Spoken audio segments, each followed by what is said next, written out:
Jawohl. Hey, Kevin. It's Hi good guys. to be here with you. Thank you for your time, answer our questions. And let's start immediately with the questions.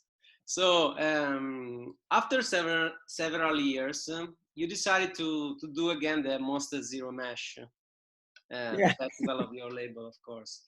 But unfortunately, it has been cancelled for the Yeah. coronavirus. So Fortunately. the question is, why did you decide to stop back in the 2014? I think that was the last edition.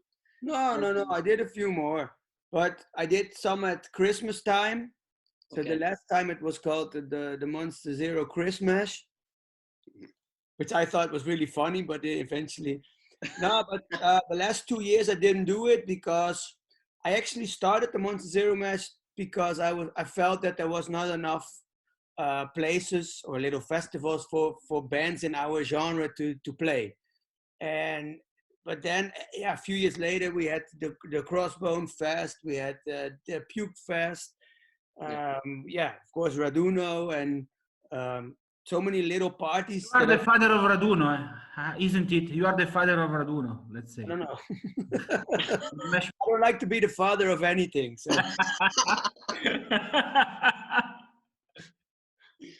no, but yeah, Raduno was before it was two. We did the Monte Zero match with France, and then it felt that yeah, it didn't work out the third time, and was difficult with the dates. And then I remember your anniversary, the 15th anniversary for Apers in Innsbruck. I yeah, joined. that was It also was a sort of, something like that. It was something that was starting to be, yeah, with changes and so on. it's better, but I don't like it to be too much professional. And I think with Raduno, they aim for a Yes. way better thing than I can ever do. I just want to have some weird bands of some friends of my bands playing and then just drink a lot. So, grazie. And why did you decide to start again into this year? Actually, it was just because last year in April, so 2019, we got to book the Queers, which are my all-time favorite punk rock band. And then I played the first concert with my new band, Sweatpants Paty, Yeah. and the Mugwumps. So that was for me a really great party. My favorite band, the band that started my label, and my new punk rock band. Mm-hmm. So then they offered the Queers again this year, and I wrote to Chris from Mugwumps said, hey, because we don't really like to organize it. I even like it more than Chris, I think. So we said, okay, fuck it, let's do it again. And then Mikey came, and then Lars from Neon Bone asked if he could play, and eventually within 2 days, we had 10 bands, and then we said, okay, fuck it, let's just do a Monster Zero match. Okay. But that's actually how I want it to be. I don't want to plan too much. I don't want to organize. I just want it to be a simple thing. My friends playing in bands with my other friends, drinking, good night, play some Ramon songs afterwards, and then everybody just goes home. You know that the Queers were supposed to play in near Milan, in Seregno, organized by us. So when we found out that the day after, I think the day after, they were playing. Yeah, but we could only do it because of you, because they needed the show between Milan and Czech Republic, I think. Okay. And then the guy, because we didn't have to pay that much. So Kevin, did you finish fucking around with metal? So the shit No. is waiting for you, eh? Did you finish? It pays the bills, man. You want to become a super rich, famous, eh? This is the truth. Yeah, and I think both of them are not going to happen anymore. But but it's for me still like we had Insanity Load had really a lot of shows canceled this summer. We were, but yeah, it's shitty. But it is. It started as a joke because Simona Ricobelli he asked us to play at the Onda d'Urto festival in Brescia. Okay. And then that was our first show with the Insanity. We didn't have any songs. We only had T-shirt. And then, so now we are 9 years later, and it really exploded. I've never been in a band that has so many people coming to the shows. So they're playing all the big festivals. and not all of them, but especially in France, it's amazing. People really come to the show. Great. It's new for me. So let's go with the second one. Okay, Kevin, you are kind of point of reference in the punk scene, believe or not. 2 bands, Monster Zero Records, and a lot of concerts. What does music mean to you, and what does punk rock represent for you, guys? Wow, heavy question. Yeah, well, without music, I basically would have no fun. I think, as a lot of people that I know, for me, it's like the most important thing. I listen to songs every day. I still discover new shit. And yeah, sometimes the genre gets a bit, at one point you think, okay, whatever, nothing new coming out, but then it always surprises me. And yeah, punk rock is one of the things that I discovered when I was 15, 16 years old. And it has actually, why I like it, I think it has always made sense to me. Yeah. For me, everything was logical, like going to the concert, hanging out days with friends in rehearsal rooms, writing the dumbest song we could think of, going to shows, making fanzines at one point, then starting labels, then going on tour, having bands stay at my place. And yeah, I think most of my friends, and I think like 95% are people that I met through music in a whole, and punk rock, pop punk in general. So yeah, that's what explains it to me. I think that's how important it is. I still enjoy it every day. Good. I listen to music every day, so a lot of free jazz. As we do. Free jazz and gypsy jazz. Did you jump in punk rock in 1994, like a majority of us, right? Well, actually, I'm a little bit, I don't know how old you guys are. I'm guessing you are a bit younger than me, but I don't know. You are super young. I'm super young. I'm born in 1987, so. No, you're super young. 88, so. I am 77, actually. So I was actually a big Nirvana, Sonic Youth, Dinosaur Jr. fan. And in that time, everything went so fast, if you think about it, that you got 91, which smells, what's that the record called? Nevermind. And then 1 year later, Kerplunk is already released. So that's how fast it went. When you started Apers, in which year? In 96. 98? 96. 96. Yeah. So before that, I started my first band in 93, but that was really a local band. So we had the one guy with the Metallica t-shirt, one with the Lagwagon shirt, one was still a Sonic Youth Nirvana fan. And then you would take any other alternative person that you could find in this little town, and that was the band. So we would have a song that was like to really like Nirvana pogo, and then we had a song that had like a NoFX beat, everything mixed.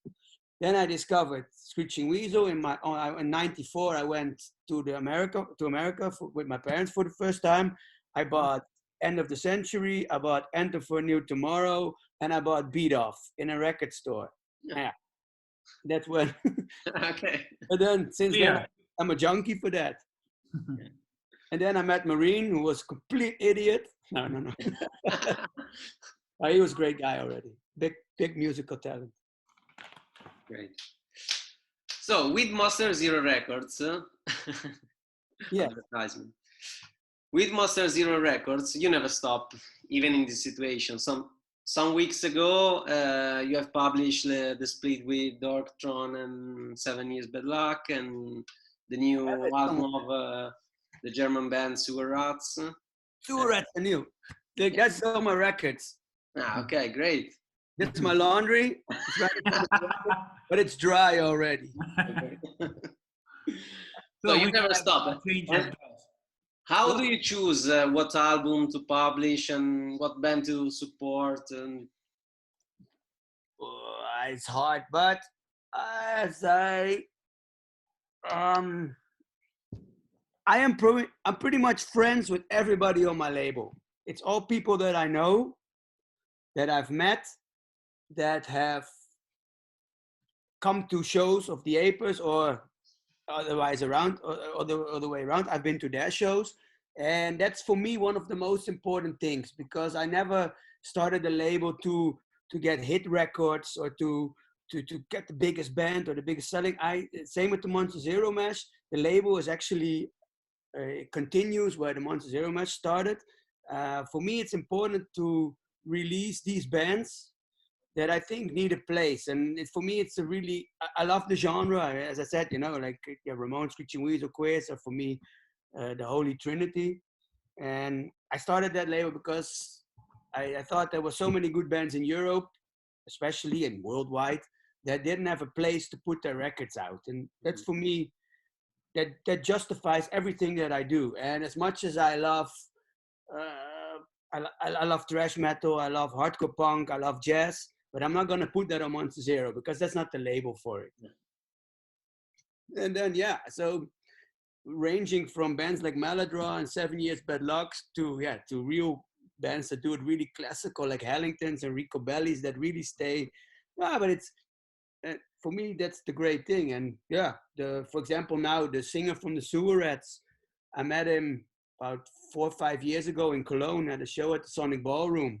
Stayed in touch, and he's always been writing me. He's been visiting me. We meet each other when I'm in Germany. And then he said, "Yeah, you want to put out the record?" And I don't even have to think about it. You know, I know his band, and of course, this band is not 100% classic Monster Zero, but for me, classic Monster Zero. I don't know what that. I don't even know what that means, but I think you guys know what I mean. But in heart and in spirit and in a lot of the songs, I mean, it's like, yeah, you can put like maybe some newer stuff like Bottle Rocket or Masked Intruder. I think they got that sound down, you know, and that's also for me another aspect that I want to keep those things together. I don't care if it's, and I'm going to say something now that I don't usually say, but Alkaline Trio is a pretty good band. Okay. Not the very best, but we can talk about it.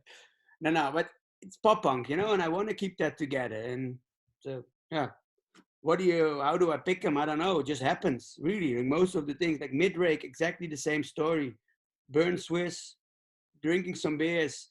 They give me a CD. I'm in the car back home, put it on. I think, it's actually pretty good. And they were nice dudes as well. So that's perfect. Let's do this. Kevin, the Apers are not officially disbanded right now, but have been not active for some time now. And in the meanwhile, you started a new project with the Sweatpants Paty. That sounds really similar to the Apers. Can you tell us why is this that? Why it's similar or why I have started this band? Yes, why you started this band? Something completely similar. So you are like the project is frozen, but you started something completely the same, you know? Yeah, well, I've been living in Austria for 10 years now. And the other two main members, Mikey and Ivo, who've been with the band. Mikey's been with the band now for 12 years, and Ivo has been with the band since the beginning. So they live in Holland, and they also have a lot of projects. Yeah, Mikey used to have the Bad Bites with Ivo. Then Mikey got the Drunken Dolly. Ivo went with Windowsill and everything else that's coming from Rotterdam. So I'm living in Innsbruck, and I kept writing songs. And then Jay from Jago Holly, he moved here. Casper from 20 Below's moved here. There's a really, in Innsbruck, you already have like Red Cliffs and Mugwumps. We have the PMK Club. So yeah, one point I started writing songs. So like, let's play some songs together. Jay and me and a local guy drumming, and then Casper joined a little bit, but Casper's always working. So yeah, then we had the band, and so now we just found some friends and put some. And with the friends you have there. Then it's also because I still I love that music, you know, like but I don't see the Apers touring actively. Maybe play some shows over the next years, but yeah, we live apart. We all have jobs and houses, and no one has children. But so yeah, maybe, who knows? I'm not gonna quit the band because I still love it, and yeah. But at this point, it's for me. I miss the rehearsal too, just hanging out during the week, playing local shows. You know, Chicks Dig It, the Mangies. Any band comes to Innsbruck, I love to play with them. So, but I cannot fly Ivo in and Mikey on a Wednesday night from Rotterdam to Innsbruck. I mean, it's doable, but No sense. No one's gonna pay for this. I don't have the money. Frankie will pay. Frankie will support. No. Yeah, well, he has to pay 3 kids as well, man. Yeah, that's Very expensive. yeah. One more, one less. That doesn't matter. I can give you one to you if you want. Oh, stop it. I already have this guy. He's over there. So you're. In fact, Ricky looks like Kevin. He looks like me. I made it myself. Okay, let's get more personal, if you want. You are vegan. We aren't, so we have to say that. Why? I mean, I know that you. I saw you on Facebook, and you usually post something about animal rights. And I always forward it, yeah. Yeah, no. So, It's not really, is it personal? Yes, it's a personal choice. And I have been, I've been eating meat since I was a kid. And for the last 5 to 10 years, I've been struggling with it. One reason was that especially like milk and cheese products and all that stuff really had they just gave me a lot of slime everywhere, in my face, in my neck. mm-hmm. And I was always coughing and sneezing. So then that was suggested, and it really worked. When I stopped eating a lot of those, I'm from Holland, where they eat a lot of cheese, and we drink milk every day in the morning. And so that already had a great effect on me. And yeah, over this, I also quit smoking.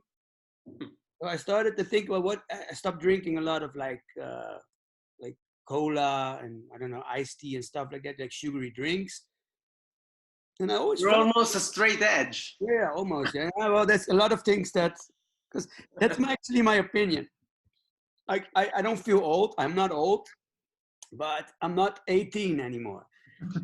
If I drink now for a whole day, the next day, and then maybe also the day after that, I feel like absolute shit. I used to be able to do like 4 or 5 Jaeger bombs, then puke on myself, drink a lot of more, and then the next day, let's do this again. It's not gonna happen anymore. So, but I still love to party and I love to drink and smoke something. So I figured, okay, I gotta find a way how to do it, because I'm 42 years old now. I don't want to be Ramon's age when I die, because I'm guessing that I still like this in 13 years when I'm 55. So then the whole eating thing comes, and yeah, I also have a sense of like, I don't want to eat animals anymore. So for me, that's pretty clear. It's very hard because I love my salami, I love my schinken, I love kebab, I love steaks, and I miss the taste of it. So that's how I got into trying out as many stuff, anything that's similar or similar tasting or from texture. That's the English word. And yeah, I feel better. I feel actually healthier than 10 years ago. And I also make sure that in the night I don't eat a whole kebab or just a whole bunch of salami. I just have to eat what anything's there. So eat walnuts, or I eat like some cucumber left in the night. And yeah. So that's 3 reasons why I'm trying to live vegan as much as possible. I'm not a vegan that says I don't want to have it in my body. So if someone cooks me something on accident that there's milk in it or cheese, I will eat it. I don't throw it away. Like my sister or her boyfriend Casper, they don't want to consume anything, so they don't want it in their bodies. I'm happy that I don't have it in my body the whole time. But okay, I had a very shitty joke coming. Now I'm not gonna do it. But yeah, I'm sort of vegan. Okay. Good quote, actually. I'm sort of vegan. Yeah. Actually, it's a new song. This could be the title of the interview. No. Okay, I don't wanna corner myself, you know. Thank you. Grazie. Bravo, Kevin. And we wrote a new song, guys. Okay. It's gonna be on the second Sweatpants album. I just recorded the first one, but the second one, this is like how do you say that in French? It's called primeur. Okay, yeah, Like first. Thank you for the privilege. This This is the first time. Actually, I only told Jay about this. Thank you so It much. is the So second. The second. amazing. We have the like, yeah, I'm so glad. I'm totally just spoiling it. Okay. The second Sweatpants Paty record is gonna be on a 7-inch. Ah, okay. On Monster Zero. Yeah, of course. Nobody else wants to do this. Great. People will burn their fingers on this. Yeah, for sure. Okay, let's go on. Okay, now we have space for some bullshit. Sorry. Oh yeah, I keep ruining it. You know, this is the rule. Okay, we know you are a big soccer fan. Give us your all-star team ever. What? I repeat, we know you are a big soccer fan. Yeah. You support, you are addicted. Give us your all-star team ever. You know the Ever? Yes. Well, good. You have it. Okay, on the goal, I'm gonna put Ed de Groei. He was a goalie for Feyenoord. I'm not sure. I don't know. I'm not sure if he's the best choice. Feyenoord is the team from Rotterdam, isn't it? Yeah, it's the Feyenoord. second team. Sorry? It's the second team from Rotterdam. Second team. Okay. It's not my team, but they are from Rotterdam, so I sort of have to support them. But I'll show you. Sparta Rotterdam. Ah, okay. Wow, Sparta Rotterdam. Great. But they are actually the second team because they are shittier than fun. But at the Goeie on the goal, then I have to see Giovanni from Bronkhorst. Jaap Stam. I can pick all countries, right? Yeah, I'm sorry. How to pronounce Jaap? How to pronounce Jaap correctly in Netherlands? Jaap. Jaap. Jaap. Yeah, Jaap Stam. It's great. And then Carlos Puyol. Mhm. I can also stay in that country a little time because I have a sympathy for Barca. But I'm going to come back to the time when I grow up. So yeah, how many players do I still need? I have 4. It's up to you. It's up to you. I'm just gonna say that I probably would like Xavi. No, if you want a wing forward or a central forward or midfielder or maybe Yeah, Xavi as a midfielder, of course. And then yeah, it's difficult because on the 9th I want to have either Messi or Johan Cruyff. I want Ruud Gullit in it. Okay. Ruud Gullit. you're a patriot. Yeah, so of course, when you are a kid in the 80s in Holland, there is absolutely no sympathy for any other country in Europe. It's interesting because I live in Austria, and most of my friends, they grew up in a time when the Austrian team, of course, was not in the same league as Italy, Spain, England. Austria is really, but if you are from Holland, you cannot like because Holland was always playing. Yep. They were always at the tournament. And now, of course, nowadays, okay, now they're a little bit better, but we have a very bad period behind us. But I also have to say sorry for the Italian football. Thank you. You're right. How many players do I still need? Crying my beer. Crying, yeah. New one. Fuck it. Okay, now I have enough players. Diego. What about a striker? What about a striker? Maradona. Maradona. Okay. Or extra. For the Bamba or for the striker? Romario. Romario. You know, remember Romario from Brazil? Of course, I remember. He started his career in Europe in Holland at PSV Eindhoven. Yeah, like the most important, like Ronaldo. They all started in Netherlands. Yeah. Ruud van Nistelrooy. Who? Ruud van Nistelrooy. Ah, okay, yeah. Arjen Robben. That's right. They actually, I think Robben actually started at Groningen. But that's not a real team. That's it. Okay, let's move on. Yes. We know that among all your passion activities, you are a kind of illustrator. So you are not the only punk musician who does this. We can think about Manuel from Mangis, Capiguli, and Tim Armstrong, just to say. I think I'm more in the league of Capiguli than for Manuel. Captain Bully is a big inspiration. Yeah, in fact, we could see a similarity between. I steal from him. Okay. Better to steal good than think of something yourself bad. Great. So, when and why did you think drawing could be one of your creative expressions? Yeah, I don't know. Actually, I know exactly. My mom is a very talented artist, but a real one. So with like stuff, you'd be like, that's it. And at one point, I was at a place, and I thought, oh, it's pretty. I had nothing to do because they lived in the boring side of Holland, and I just drew something, and I thought, oh, it's pretty funny. And then she gave me some markers with color in it, and yeah. That is about 8 years ago. And now sometimes I just sit down, smoke a big joint. Or actually, I don't smoke joints anymore. I have this thing that looks like a sex toy. Yeah. It does. Looks like a sex toy. It's true. But, so yeah, I inhale a little bit. And then I just sit down with a glass of Chianti. But what do we keep drinking like this wine from the Garda Lake now? Forgot what it's called. Lugana. Yeah, we buy it in Bolzano. There's a store that have like. Then we buy it there, and then so then I draw, and I love it. It's great.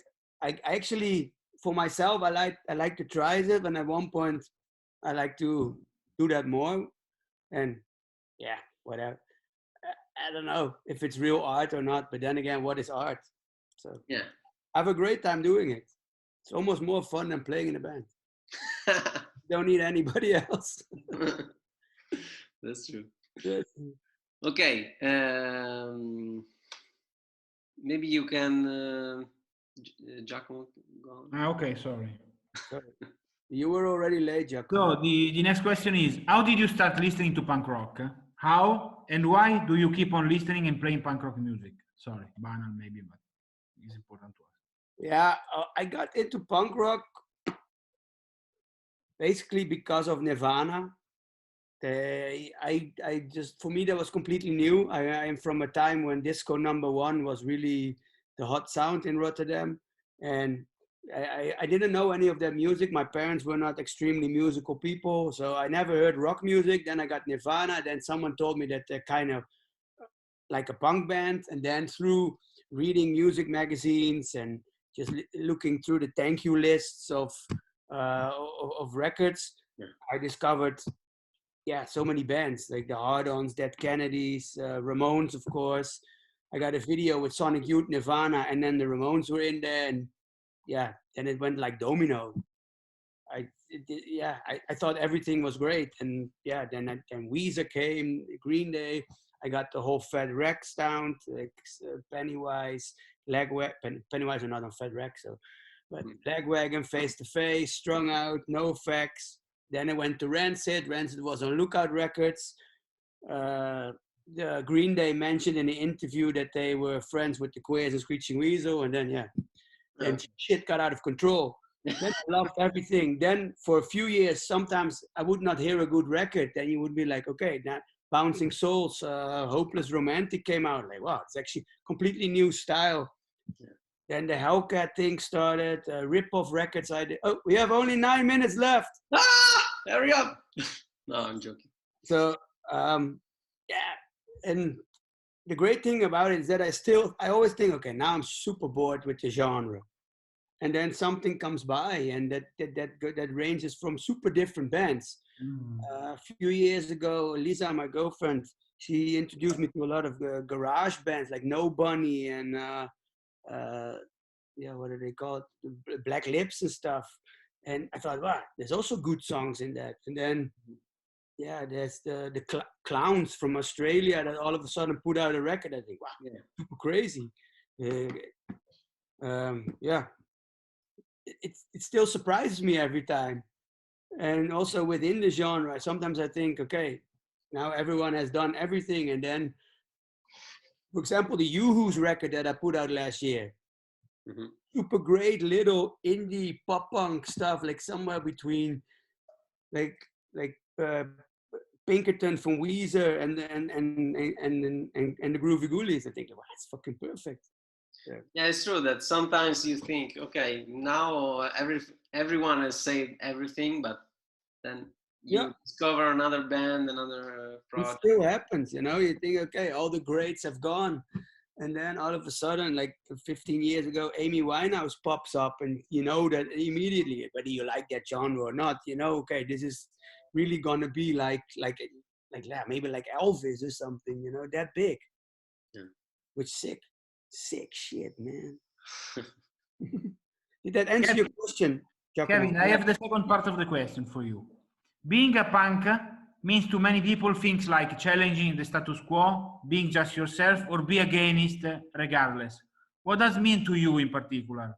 Well, the whole being against it is kind of like, I understand that, and in a way our actions are probably like against it, but just being against it is too negative for me. It's not going to be like, oh, Woodstock kumbaya here. But I think a lot of times it's better to focus your energy on the things that you want to do instead of what you are against. I mean, for me, like, I can talk to you guys how shitty I think it is that Cruise Rock in Belgium or Punk Rock Holiday only book American bands.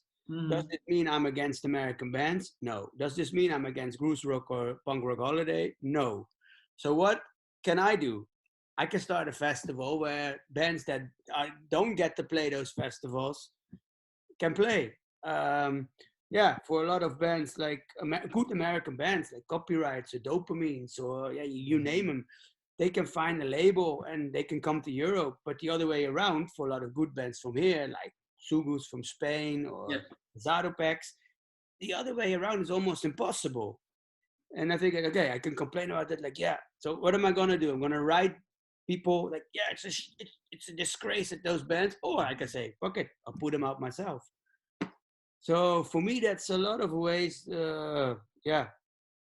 what punk rock is about and being a punk. And like I said to you earlier about how I select bands for my label, I don't have that whole quality of sending in demos. And on many of the occasions of the records that I agreed on to do, I didn't even listen to the demos before.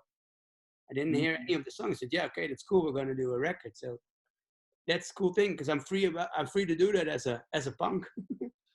And Kevin, does a metal dude have something like that as an attitude? I mean, yes. Or is it just an aesthetic approach? They also have something like that, maybe a different approach, or I mean, like an attitude, or there is something like just focalize on the aesthetical approach. The thing is that it's really difficult to say because you can imagine there is the scenes are really close together at one point, but also really far apart, and that has to do with the fact that there's actually a lot of punk bands and metal bands that all do the DIY thing. They have the same beliefs and the same things that they respect. And in both genres, there's also like a Metallica or a Green Day, you know, like, so it's really torn apart. But the metal underground scene that I am playing in now is really far away from Metallica, from Iron Maiden.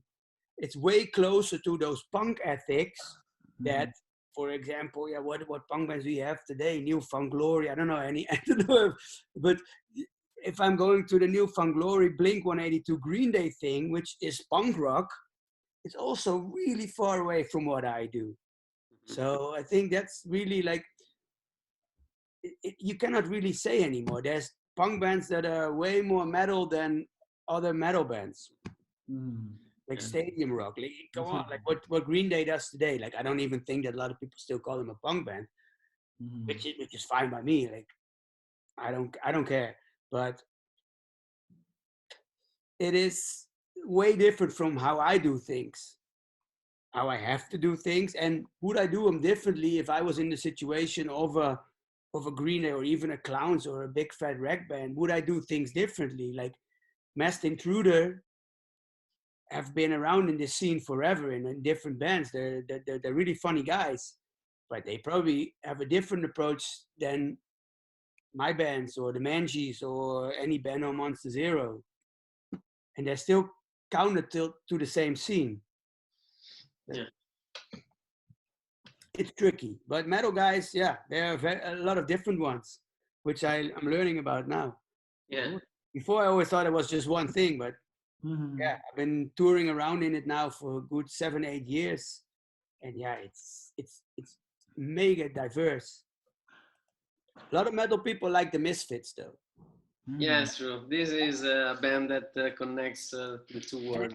If you listen to the Misfits, it's super poppy. Yeah, that's the. There's no riffing at all. Yeah. Metallica likes a lot. Yeah, Metallica brings Volbeat onto it. That's how it is. Great. Grazie, grazie. Applause for Kevin Aper. Fighting bravo. Let's hope to see each other somewhere at some time. I hope so too, man. It's not so far, but yeah, I cannot go there. Yeah. Yeah, maybe we can come to Monster Zero Mesh next time, or maybe we can do a Monster Zero Mesh. Frankie, may I go for another question? Yes. Another question. May I? Yes, of course. Yeah. Kevin, Si. it seems almost to me that your move from Rotterdam to Austria has also influenced your decision to favor metal over punk. Does New Friend brought you new sounds, or did you already have metal in mind before? And No. quoting one on your song, we might say Innsbruck fan kill Saturday kill Rotterdam fan. Innsbruck fan kill Rotterdam fan. May you? Yeah, no, it's not really true actually, because I wrote and recorded. I recorded 2 albums since I'm here with the Apers. I also wrote a whole record, like the Confetti on the Floor was all written here, recorded in Italy. Yeah. And yeah, I have basically, when I moved to here, the label was really just like a few releases, and I almost released 75 European punk rock records and some Japanese in the time that I've been living here. So I think Innsbruck has really still motivated me for the punk scene. And I always listened to metal. When I was a kid, I listened to, since I've been 15, 16, I've been listening to Pantera, Slayer, Machine Head, Metallica, Sepultura, so many. I loved Helmet when I was younger, Life of Agony, Therapy. I'm just a music lover, really. But I see. If I always give my top 3, and that's Slayer, Ramones, and ABBA. So okay. That really allows me to go into many directions. Wide eyes. ABBA. Yeah. Slayer. I can cover almost every genre, and yeah, the Beatles. Maybe this is the reason why you are so talented being a frontman. I guess you are really talented to be a frontman. You can capture the attention for everyone. I love the way you stay in the stage. I love it. It actually has to do with drinking and just talking a lot. Very simple formula.